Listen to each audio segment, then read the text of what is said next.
para itanong at i-text ka kung saan ba ako nagkulang. Cringe man pakinggan pero solid naman sa reaction ni Gwen. Halatang kinilig pero pinipigilan lang. Uy, okay ka lang ba? Umalis ka na. Wait, yung number mo muna. Pinagtitripan mo ba ako? Ha? Paano pinagtitripan? Yung sinasabi mo kanina, pinagtitripan mo ba ako? Hindi ah. Seryoso ako, Gwen. O ngayon mo sabihin sa akin na hindi mo gustong makipagbalikan. Baliw talaga. Masyadong asyumera. Sakyan ko na lang. Total, sarap din pagtripan eh. Ha? Hinihingi ng number? Gusto agad makipagbalikan? Alam mo namang may pass tayo. Number ko pa talaga hihingin mo. Ano daw? Walang personalan. Trabaho lang. Sabi ko nga sa'yo, para lang sa trabaho yun, Gwen. Bakit ba lagi mo na lang pinapasok sa usapan yung pass natin? Alam mo, kung wala ka sana ngayon sa harap ko at kanina ka pa sana umalis, edi sana wala nang ganito, di ba? Kaya umalis ka na. Hindi nga ako aalis hanggat wala yung number mo. Nagseseryoso ka ba sa trabaho mo? That's why kaya kita iniwan. Hindi mo kayang magseryoso. Lahat sa'yo biro. Lahat sa'yo laro, kaya napag-iiwanan ka eh. Kaya anong result? Nasa baba pa din kita hanggang ngayon. Oo na, Gwen. Ayoko na makipagtalo. Sige na, tama ka na. Dapat sumunod na lang ako sa'yo nung una. Hindi ba pwedeng itama yun? Lahat naman nagbabago ah. May nagbago ba sa'yo? Saan banda? Eh hanggang ngayon puro ka pa din pangarap. Yan ba yung sinabi ni Olivia na ako yung motivation ni Gwen kaya siya tumaas sa posisyon niya? Isa pa yung pinagtitripan din ako. Kala niya ata magpapauto ako. Baka yung boss niyo yung nagpapauto sa akin. Ah, sabagay. Sino nga ba naman ako para balikan mo, di ba? Isa lang naman kasi akong mangmang. Sad boy muna tayo. Kilala ko din naman yan si Gwen. Alam ko kung paano siya magpapapayag sa gusto ko. Sige, dito na ako. Wait, Bakit? wala. Never mind. Mari pa, ayaw pa sabihin. So ngayon, ang plano ko muna hindi ko ulitin si Gwen para ma-feel niya na nasaktan ako sa sinabi niya kahapon. Hindi na si Gwen yung nakasalubong ko ngayon sa elevator. Na ata makisama ng tadhana. Pag pasok ko may isang babae dun, medyo familiar nga eh. Parang nakita ko na siya pero hindi ko lang matandaan kung saan. Hi sir, Hello? Tristan po. Opo. Paano niyo po nalaman? Ako po yung nakausap mo nung first day niyo po dito. Si Emily po sir. Wait. Oo. Yung tumawag sa akin? Opo sir. Di ko po akalain na may kita ko kayo dito. Ah, Kumusta naman po sa work? okay naman. By the way, saan po yung floor mo? 21 po. Same lang pala tayo ng pupuntahan.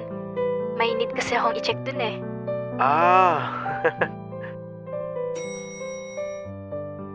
Mamaya po pala sir, Yun na nga, pagbukas ng pinto, parang may masamang hangin ang dumating. Nandito na si Gwen. Tatlo lang kami sa elevator. Nasarap namin si Gwen habang kami nasa likuran niya. Biglang tumahimik si Emily nung dumating tong si Gwen. Bumaba si Gwen sa floor 15 kaya lumabas na siya. Hindi ko alam sa babaeng to. Bigla pa naman siya humarap sa amin sabay sabing, next time pakilugar. Nandito kayo sa working place, wala kayo sa park. Sorry po. ha? Pinagsasabi nitong babaeng to? Anong ilugar yung ano? Ano ba ginagawa namin? Nag-usap lang naman kami ah. Wait. May naamoy akong ano. Sir Tristan, sorry kanina ah. Pati tuloy ko, nasermonan ni Ma'am Gwen. Layon. Ganun ba talaga yun? Oo sir, madami ding natatakot sa kanya. Ah, okay. Grabe naman pala. Wala siguro love life kaya ganun. Bakit kayo po ba sir, meron na? Wala. Need mag-focus sa work. May goal kasi ako. Goods yan sir. Mag-focus ka po muna doon. Bakit ikaw? May love life ka ba? Actually, NBSB po ako. Ay, we. As in? Opo. Strict po kasi parents ko at may goal din po kasi ako sa buhay. Same po sa'yo. Maya-maya bumukas din yung elevator kaya lumabas na kami. Mukha naman mabait tong si Emily kaya wala naman nafe-feel ko ano man sa kanya. Friendly lang siguro siya kaya ganun. Mas okay nga yun eh. Parang nainis din si Gwen pag may kinakausap akong iba. At least 'di ba? Hindi ako yung lumalapit sa babae. Kasi babae na mismo lumalapit. 5 PM natapos yung work ko. Medyo late na din kaya nagmadali na ako umuwi. Pero sadyang mapaglaro ang tadhana eh. Nabunggo ako si Gwen paglabas ko sa building habang nag-aabang ng sundo niya. Ano ba yan? Sa susunod naman tumingin ka sa dinadaanan mo. Sorry, nagmamadali lang. Saan ka nagmamadali? Sa date niya ni Emily. Ha? Paano man nalaman niya? Excuse me. Ako ata ang boss niyo. Lahat ng tauhan ko doon alam kung mga pangalan. Porket ba nagmamadali, may date agad? Ide-deny pa eh.